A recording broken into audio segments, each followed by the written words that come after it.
Welcome! We're so glad you're joining us for this episode of our Ask a Professional video series on perinatal mental health services. We created these conversations to help families better understand the different types of professionals they may meet during pregnancy, birth, and the postpartum period. There are so many supportive roles: doulas, nurses, lactation consultants, mental health providers, and we want you to feel confident knowing what each one does and how they can help you. Our goal is simple: to give you clear, practical information so you can make informed choices about the care and support that feels right for your family. Joining us today is Jaryn Turnage, a licensed professional counselor who supports families during pregnancy, birth, and the postpartum period. She'll be answering some of the most common questions families have about becoming new parents and explaining how a licensed counselor can support you throughout your journey. Hi, I'm Jaryn Turnage, a licensed professional counselor. I am also a birth and postpartum doula. I have always loved working with parents and with families, but my real love is walking alongside moms transitioning into new motherhood.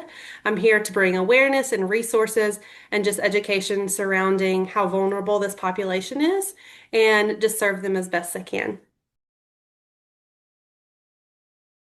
Providing a safe, non-judgmental space to talk about their experience, validating their emotions is the main foundation, helping them understand what they're feeling and why. A lot of parents come in thinking that they're alone in their experiences. And so teaching them tools to cope with stress, worry, all the big feelings that come with the transition to parenthood. Specifically with pregnancy, I love birth planning. I love prepping them for labor and birth, getting them resources and the support. We kind of like to make a list and get ahead of the game. Who are we going to seek for lactation support if needed, or nutrition support if needed? Do we need a postpartum doula in there to help with sleep, or toddler care if they have another kid in the home? So just kind of having all of that gathered ahead of the postpartum time, and then postpartum therapy specifically, birth trauma, processing that if that's been their experience, NICU stays, relationship stress with their partner. There's new disagreements, more stress, helping them communicate with each other, building new routines together, and then identifying resources and support again. And their financial stress, can I get them connected to another organization or someone to help meet whatever need that they have?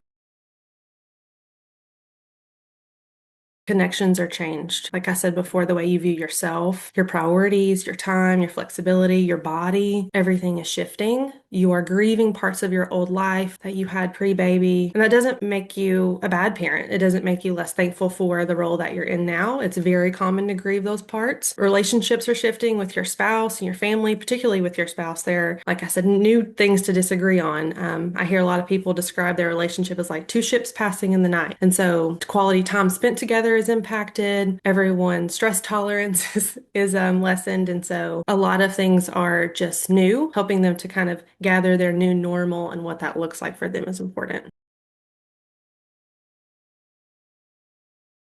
So the key difference is how long the feelings last and how much they affect your day-to-day life. Baby blues in particular, they usually develop in the first couple of weeks after birth. This includes like crying easily, feeling overwhelmed, feeling more sensitive to things. There's hormonal changes that certainly influence this, and they usually subside on their own within 2 to 3 weeks. Postpartum anxiety is ongoing or persistent worry, racing thoughts, feeling on edge, being fearful that something will happen even though there's no intent for something to happen. You may be restless and unable to sleep even while the baby is sleeping and visibly fine. Postpartum depression, it lasts longer and it feels much heavier. So this can develop during pregnancy. It's most common to develop the first 3 months after birth, but it can develop anywhere from pregnancy up to 12 months postpartum, and even longer if there's other transitions like going back to work, losing support, or stopping breastfeeding. This can include like hopelessness and numbness, feeling disconnected from yourself or your baby, and it can lead to self-harm thoughts or suicidal thoughts.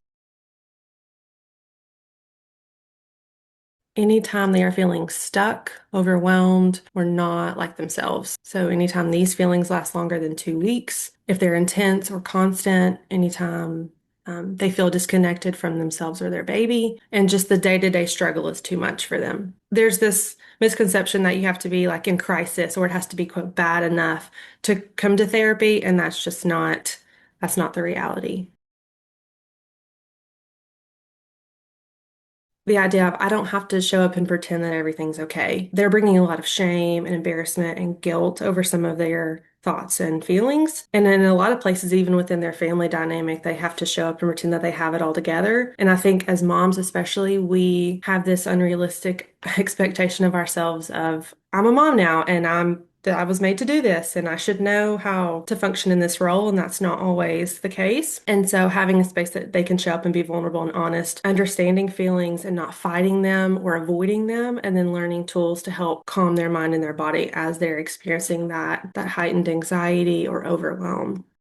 Every pregnancy and postpartum experience is unique, and accessing the right support can make a significant difference in health, safety, and overall well-being for both mom and baby. We hope this discussion helps you feel more informed about your options and more confident in choosing the care team that aligns with your needs. If you are in crisis or need mental health support, you can reach out to the maternal health hotline options listed on your screen or call your care provider to get connected with appropriate mental health support. Thank you for taking the time to learn with us.